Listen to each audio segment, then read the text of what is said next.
I'm going to show you the biggest mistakes founders make when hiring remote team members. And I say that with confidence because I've made those same mistakes myself. And as the founder who's hired over 50 internal team members and helped place over 1,500 remote professionals across 700 companies, I've seen this pattern repeat over and over. What's wild is that the mistakes seem obvious, but they're not. And by the time you realize it, it's already costing you momentum, money, and energy that you can never get back. If you're serious about building something impactful that can change lives, you need a team that doesn't just move tasks, but moves your mission forward. And in this video, I'm not just breaking down what to avoid, I'll show you how to stay steps ahead and build a remote team that actually scales your vision. Let's dive in. Most founders think hiring is about saving time. They hire based on tasks, not outcome. So they end up managing chaos instead of delegating. And you can't scale with warm bodies.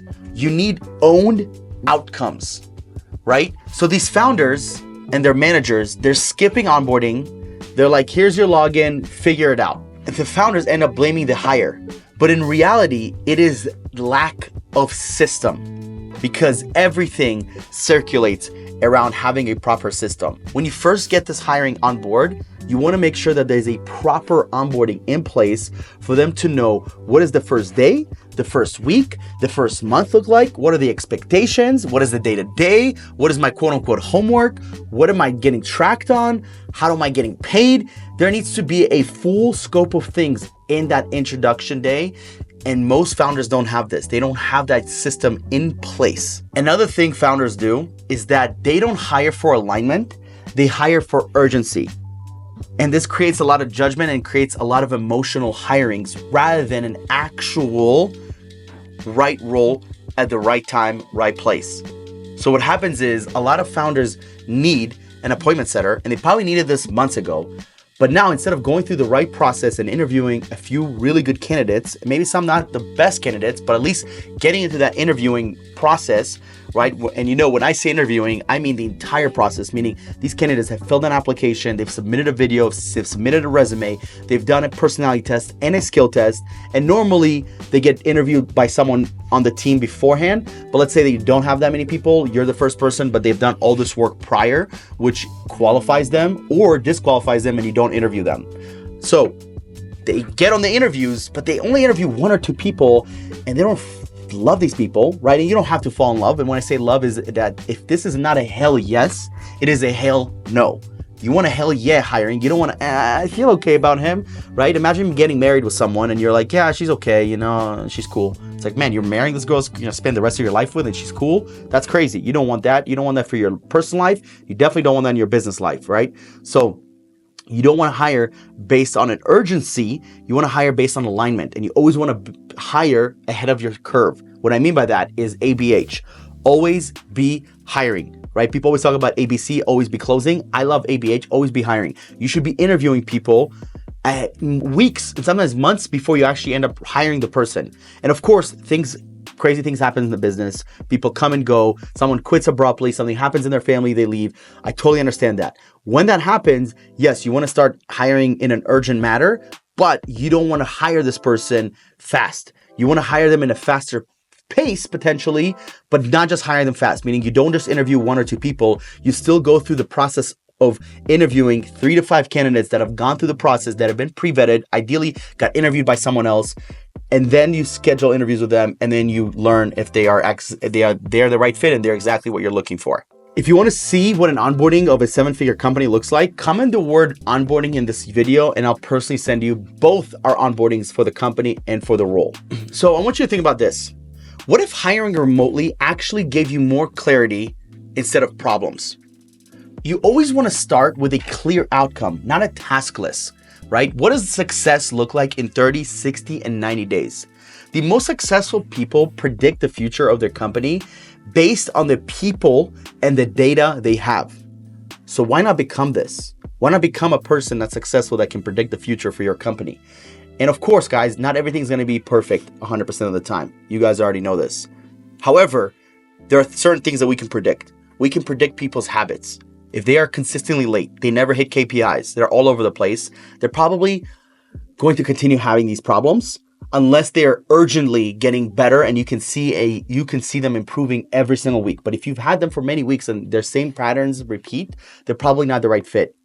And number two, it's the data, right? And I mean this in the best way possible. If you don't have the data right now, you either need to create this data yourself, or the person you're hiring is going to create the data for you, which means that you're going to create a standard. And I'm going to tell you guys a story.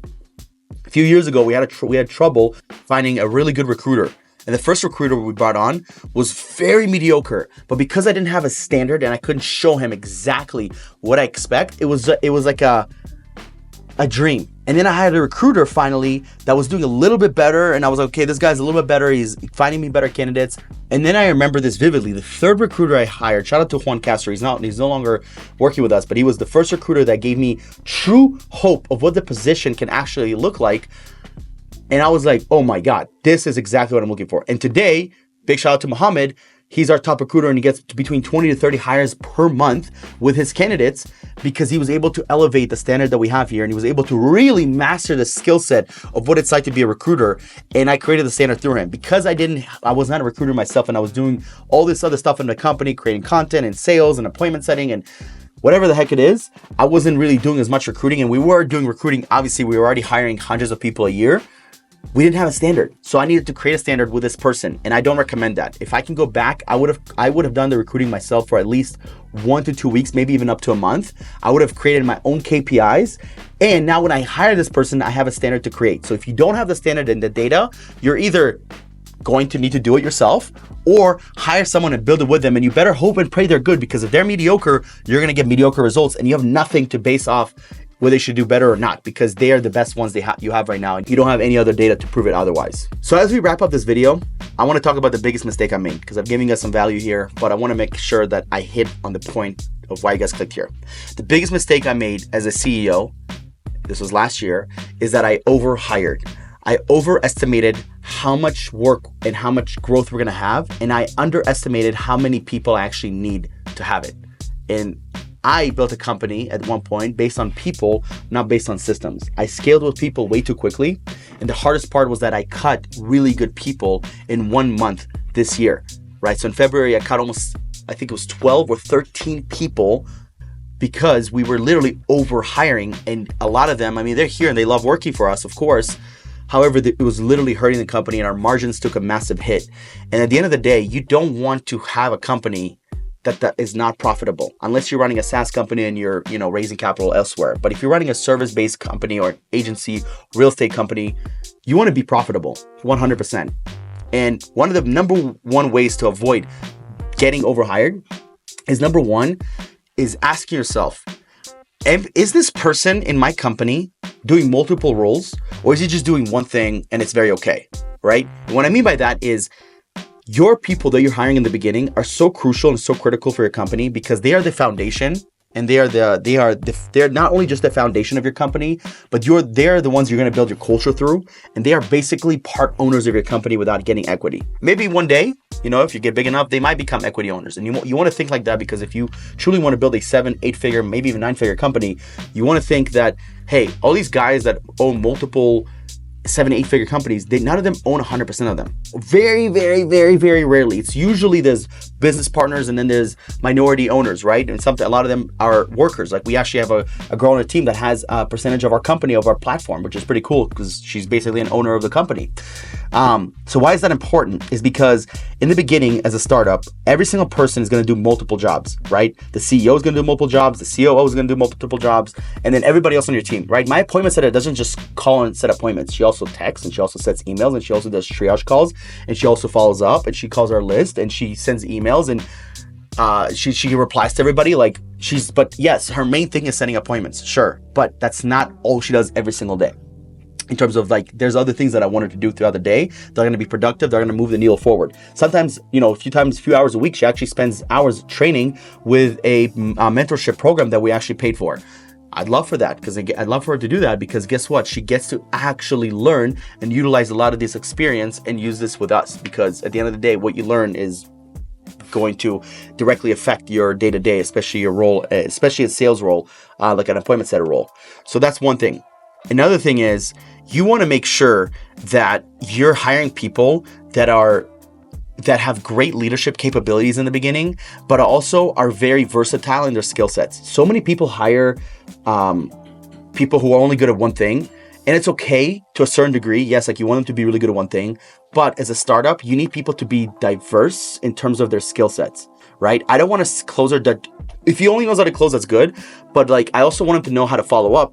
That's partially closing, but that's a skill set. I also want him to know how to set his own appointments. I also want a closer that's organized, that's detailed, right? Like some closers are only good at closing, and then you don't have all these other aspects, and then slowly but surely you start fading away. So this is very, very, very important. If you only remember one thing, remember this, okay? Hire slow, onboard fast.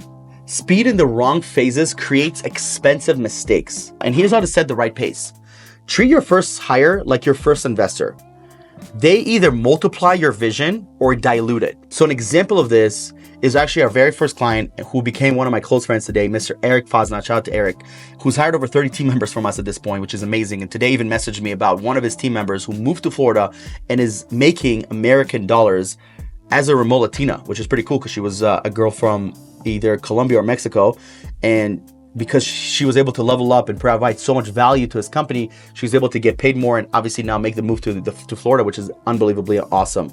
But Eric is very, very big on this, where if he doesn't feel good about you within the first 1 or 2 weeks because you're showing up with a different energy, you're late, you're just not there, he's out on you immediately. He's not gonna sit there and babysit you. However, Eric's one of the kindest human beings I've ever met in my life, so he's gonna give you a chance and he's gonna make it very clear. And this is what I would love for every single business owner to do, is to be able to replicate what Eric has done, because he's been able to build a multi-7-figure business across multiple different industries with 100% remote work. And a lot of his workers are based here in Colombia and Latin America. He has a few people even in the US. So that means that he has different cultures, different genders, different ages. And he's been able to do this now for over 5 years. And he's just getting started. And this dude is like 25, 26 years old. So this is important for you because ultimately you want to be able to replicate what people have done and do it your way, right? Do what Eric, do what Remote Latinos and many other these companies have done. Even companies like Go High Level, for instance, they're 100% remote. How are they able to do this? And it's because they hire fast, they onboard faster, and they literally keep an eye on this person. If they are not the right fit, you can tell, right? I learned this from Alex Hormozi, and he said this to me. He said, you can tell when someone is an A player. Like, it is really easy to tell you. It's really easy to say. It's really easy to see. They're gonna put that in your face. I am a fucking A player, right? It's pretty obvious to see, right? What's hard to spot is the B and C players. Those are hard, and that's where you have to be careful, because B and C, they're pretty close to each other, right? I would say A and B, they're obviously close as well. It's one grade above, but it's pretty easy to tell an A player, right? They're showing up, they're staying up a little later than usual. They're asking you very specific questions. They're showing up on the weekends. They are telling you what they want to achieve in this company, and they see the vision, and they're so sold on the vision that they treat this in the beginning like it's their company. And many people don't do this. That's why many people are not A players, and that's totally okay, right? The B and C players where you guys want to be very mindful of, because you don't want C players. At the worst case scenario, you want B players that have potential to be A players. So, as we wrap this up, guys, are you ready to stop guessing and start hiring remote team members who actually perform and make a difference from day one? We've helped over 700 founders build rockstar remote teams that don't just save time, they drive growth, real growth. If you want a proven system and a top-tier vetted talent that supports you from day one, we've got you covered. Book a call with Remote Latinos. So head over to remotelatinos.com and let us help you find exactly what you're looking for by understanding what your current hiring needs and wants are. And instead of trying to do this whole process yourself, we have a white glove service that will help you throughout the entire way and ultimately help you find exactly what you're looking for. Because right now, your competitors are already doing it. We're probably already working with some of your competitors, and they're going to beat you if you don't have the right team, because you can only go as far as your team goes. And remember, Rome wasn't built in one day. Thank you so much for watching my video. Guys, like, comment, subscribe, and I'll see you on the next one.